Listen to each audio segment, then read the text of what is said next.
In this video, I want to talk about resource guarding, which is a problem that Rocky has. Now, one of the things we want to do, right now he's more interested in this bully stick, which is allowing us to do these videos without his demand barking. When he has something not as high value as this, when he has like a Kong or something he's allowed to have at any point, and he's just carrying it around his mouth, take a treat, hold it up in front of his nose. He'll try to take the treat while the Kong's in his mouth. I do not have a big enough mouth to do this, despite what my friends say. So I'm going to wait for him to drop the item, then I'm going to pop the treat into his mouth and not take the item. This is basically the summation of dogs with resource guarding think that you're trying to take their stuff. So we need to help him practice and understand that when a human asks you to drop stuff, there's a reward in it. So we do it when he has low value items like this, stuff he's allowed to have at any point in time, but only do it when he's got it in his mouth, not if he's holding it like this, chewing on it like he is there. Well, he's just chewing in his mouth. So we do it with low value items, and eventually you can do it with higher value items. We have to start that first. And when you're playing fetch, a little bonus point, so have treats with you. So when I say fetch, when I teach a dog to fetch, I do it 3 ways. Or I say fetch 3 times, I should say. I pick up the ball, I say fetch as I throw it. When the dog picks it up with their mouth, I say the word fetch. And when it brings it to me, I hold the treat out. And then as soon as they drop it, I pop it in their mouth and I say the word fetch after it. Now this creates an association. Fetch means we're going to throw it, I'm going to go get it, and when I bring it back to the human, I'm going to get a reward. Right now, the humans have been trying to take the ball away from him, and that creates a wanting to keep the ball. I'm not going to give it up because then you'll chase me. This is also creates, sometimes I'm going to grab a shoe, or I'm going to grab something else and have the humans chase me around the house. It becomes a game. The humans are interactive toys for the dog. So what we want to do is teach the dog that if you come and bring me the item that I'm throwing, you'll get a reward. And after enough repetition, he'll just come and start spitting the ball at you, and you'll be like, David, can you teach us how to teach the dog to stop wanting to play fetch because he wants to play fetch all the time? Sit. Down. Down. That's kind of a lazy down. We'll set it. All right, so for resource guarding, let's say that he doesn't like people approaching his kennel. And if somebody comes towards his kennel, he freaks out. Let me have the other one, please.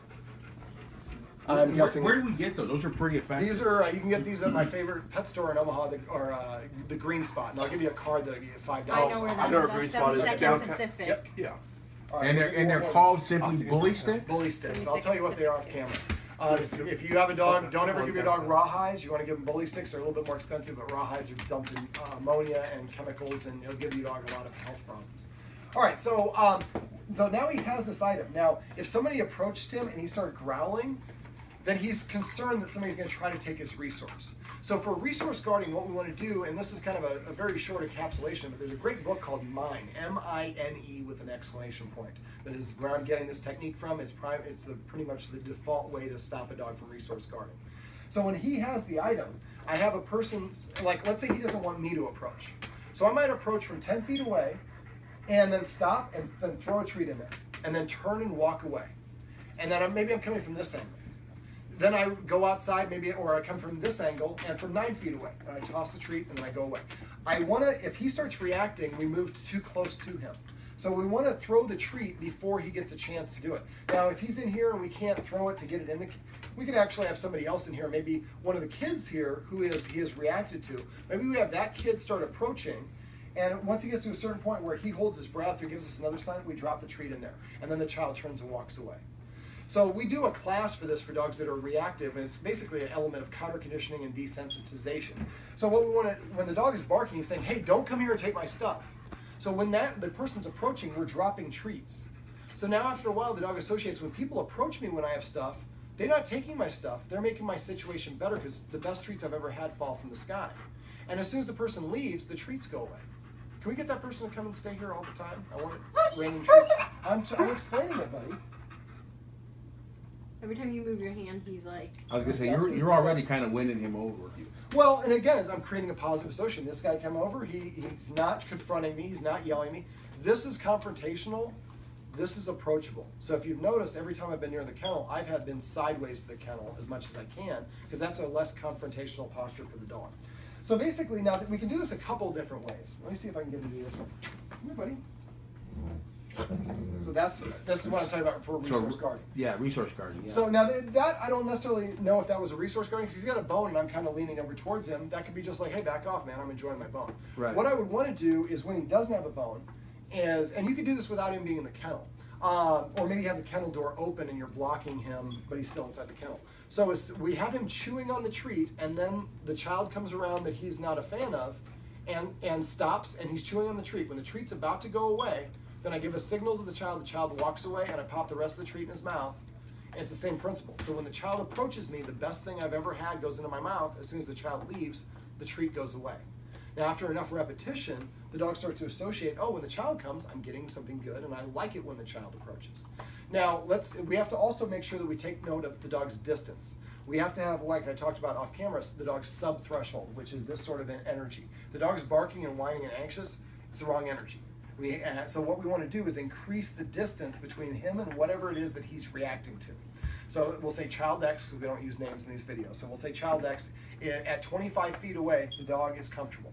So at 25 feet away, I start holding this treat. Now I take the treat and I smash it. It's hard to see because we're so far away, but I smash it like a pancake so I can let him nibble the treat in about 4 to 6 bites. So I have the child at maybe 25 feet, if whatever that distance was. And then while we're chewing the treats, and as soon as the treat's about to be ready, I say, whatever the signal, he walks away. Then he comes back, and we have 5 times in a row where he'll stay seated or laying down and chew the treat while he's looking at the person at 25 feet. Then the next time he comes up and goes to 24 feet. And we repeat the process. Now let's say we get to 20 feet. We get to 20 feet, put the treat here, and he's like this. He's not interested in the treat, or he won't sit down. We're approaching his breaking point. If we push past his breaking point, all the work we did is invalidated. So as soon as we reach his breaking point and he won't take the treat, then maybe I have the boy take a half step backwards. We give him the treat, we do the counter conditioning exercise, then the boy goes away, the treats go away, we're done for the exercise for that iteration. Now when you're practicing these sort of things with your dog, you want your dog to sleep in between practice sessions. That will help them process what they've learned. So basically, next time we come back, we might start at 20 feet or 21 feet. And each time we want to get gradually closer and closer. Sam and my preferred way of indicating that we've reached a plateau is, can the dog sit and take the treat 5 times in a row before we have the person take another step closer. So eventually get the closer and closer to the boy is right here, and the dog's eating the treat, looking at him, and now he's a positive association with the boy. Now, if it's a location, we could actually, let's say I'm in a different location, he's not in the kennel, I might be standing on a leash and have somebody approach, and then drop a treat, and then the person turns and walks away. So we can do a number of variations of this, but we want the dog to associate when the human approaches, they're not a threat, they're actually an improvement. All right, this is a good quick video. Well, not quick, but this is a little video on some tips and tricks so you can help your dog with separation anxiety or with resource guarding.